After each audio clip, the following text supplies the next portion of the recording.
Boa tarde a todos. Muito obrigado pela oportunidade. Estou aqui em nome da Sociedade Brasileira de Cirurgia Plástica, falar um tema que é um pouco delicado diante de uma especialidade que tem um leque muito grande. Então, eu procurei escolher uma parte em que fosse abrangente, de interesse a todos.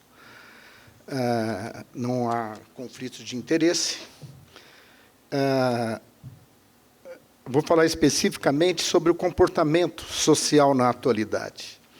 A turbulência social na procura de procedimentos estéticos e por mudanças da forma tem sido cada vez mais crescente, com o aumento da expectativa e cobranças exageradas dos resultados, com insatisfação dos detalhes, que, apesar da indicação adequada, nem a técnica consagrada na literatura e aplicada corretamente, e nem o corpo, conseguem oferecer. Vejam, foi oferecido de melhor com relação à indicação, à técnica consagrada e aplicada dentro de uma experiência, que são os pilares de sustentação da medicina baseada em evidência e que, aparentemente, não tem sido suficiente. Algo está acontecendo, está vazando por esses pilares e cabe a nós procurar a solução e de onde que vem isso. E interessante que a evidência clínica na cirurgia plástica ela é objetiva, é uma das poucas especialidades que o paciente vem com o diagnóstico pronto para o médico. Afinal, o que está acontecendo com o mundo? A que atribuir esse tipo de comportamento? Com o advento da tecnologia de informação e comunicação, a sociedade passou a interligar-se em rede e houve um grande aumento das relações virtuais e, contraditoriamente, uma queda das relações presenciais. E isso gerou uma grande ansiedade e medo. A ansiedade advinda dos costumes, do consumismo, da competição. O medo através da violência, dos desastres, das doenças. E tudo isso foi incorporando no nosso modus vivendi, formando o que chamamos de uma sociedade moderna, interligada em rede. E essa sociedade moderna, interligada em rede, criou uma geração acelerada, muito bem informada, crítica, imediatista, exigente e narcisista. Uma geração de sentimento e do desejo induzido. E com o advento de influencers, blogueiros, neoformadores de opinião, uma geração de sentimento e desejo seduzido. E o desejo seduzido e induzido pela rede social fez crescer a forma subjetiva, imaginária, sonhadora. E essa forma subjetiva na cirurgia plástica fez acender uma luz amarela,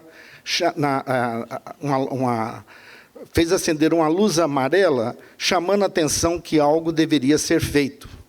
E baseado-se nisso, foi proposto, logo depois dos meados dos anos 80, quando Cochrane e Sachs propôs a medicina baseada em evidências, o próprio Sachs e seguidores propuseram a prática baseada em evidências, dando uma injeção nas colunas que precisava de humanização nas relações médico-paciente, no campo psicossocial e familiar, e uma injeção propondo a prática clínica com equipe multiprofissional e interprofissional.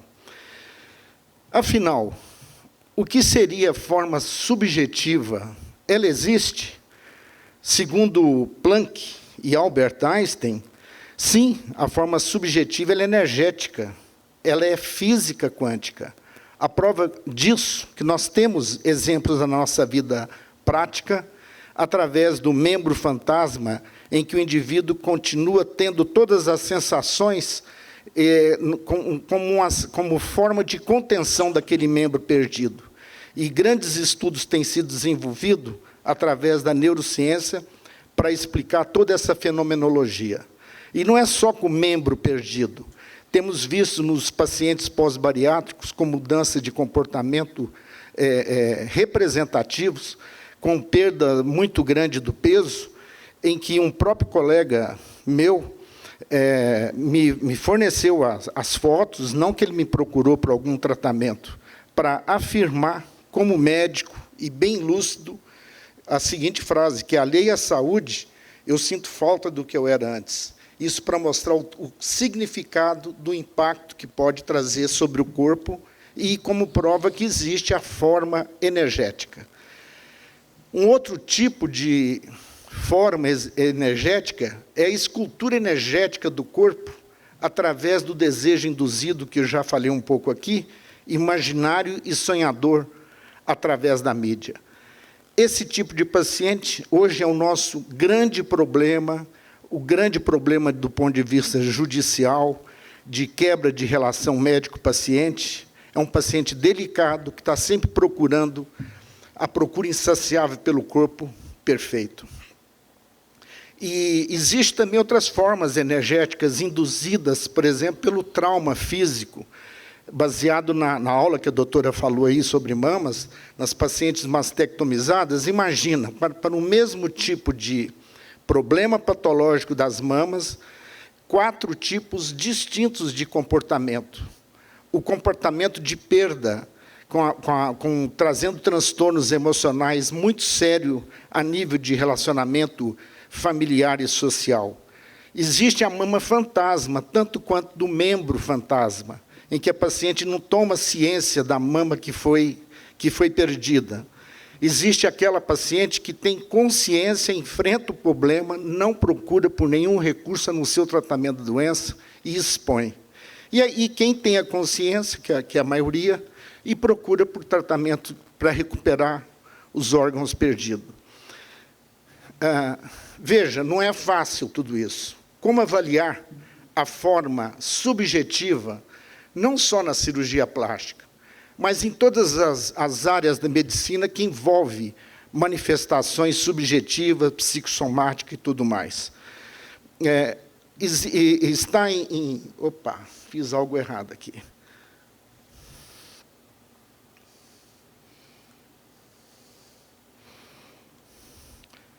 Não estava certo.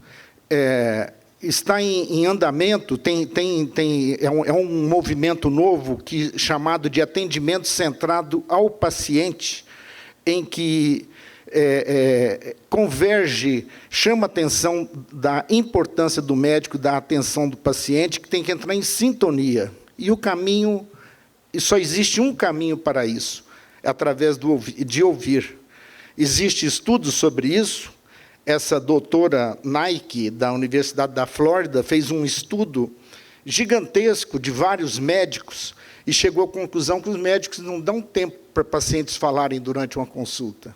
E olha que absurdo, diz que, em média, depois de 11 segundos, o paciente já é interrompido pelo médico, com todos aqueles questionamentos que fazem parte da nossa vida de hoje. Eu aprendi um método através de um colega de convivência no CRM, doutor Armando, que me falou a respeito do método para avaliação subjetiva, da forma subjetiva, através da fenomenologia descritiva e compreensiva. Jamais eu saberia sobre isso se ele não me informasse. E o que seria isso?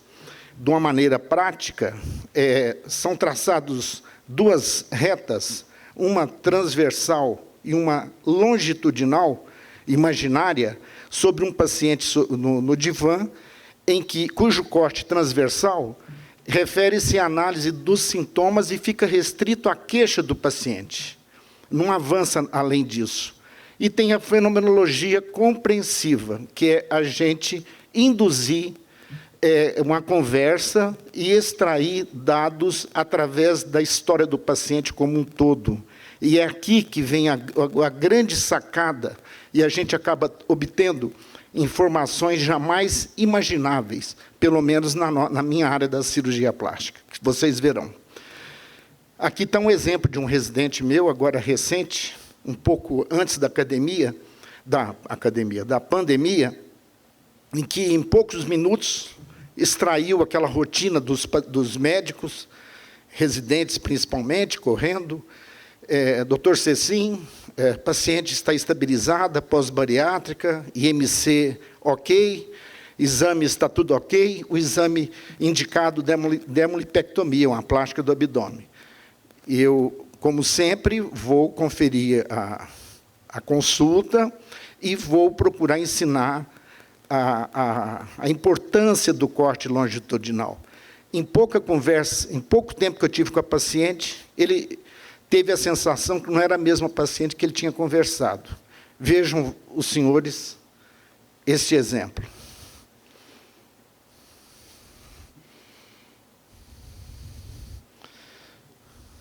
Uma entrevista que eu fiz, bariátrica, ela pesava quantos quilos? 125 quilos. 125. Em 18 meses eu consegui diminuir 73 quilos, chegando ao meu peso mínimo a 52 quilos. Certo.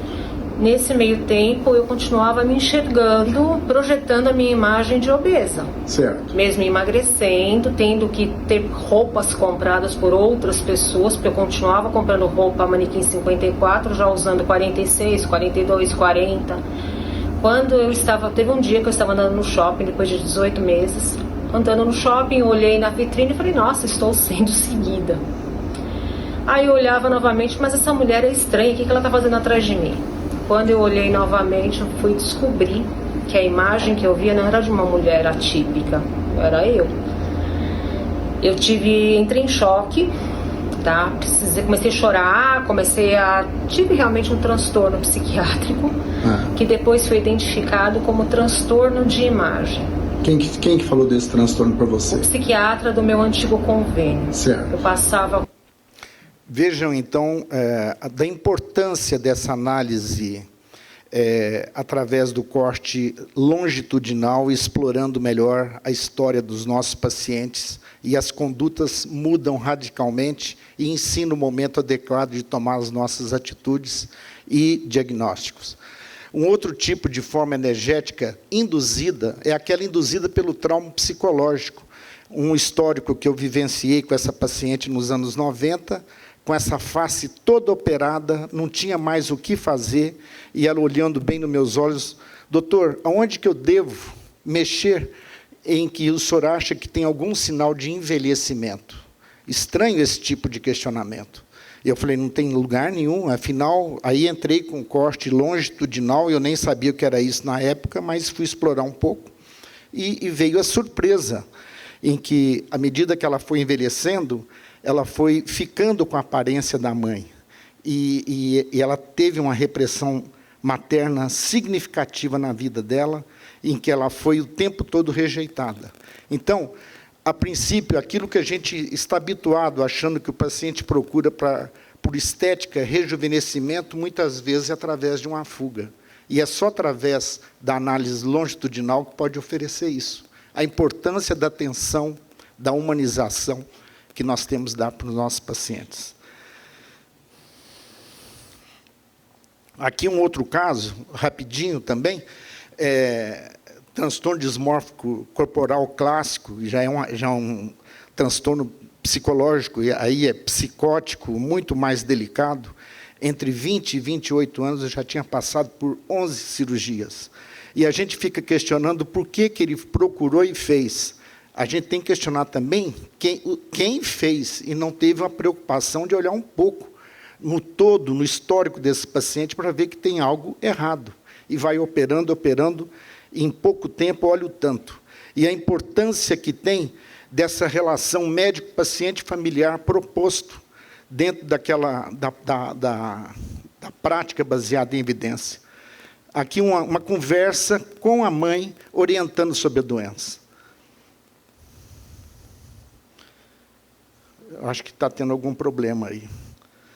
Bom, basicamente, é a mãe dizendo que está ciente, que foi procurar sobre a doença que eu havia falado, ensinado à família, e da importância de ter essa assessoria interagindo com o paciente, além de multiprofissional. Como é que você chama mesmo? Marilda. Marilda, mãe do Alexandre. Mãe do Alexandre. E eu estou aqui, o motivo dessa entrevista, para você fazer um depoimento de ordem de ajudar outras pessoas e de aprendizado para nós médicos a respeito do que passa com o seu filho e pelo que nós já conversamos. Basicamente foi isso que eu já tinha explicado nessa entrevista.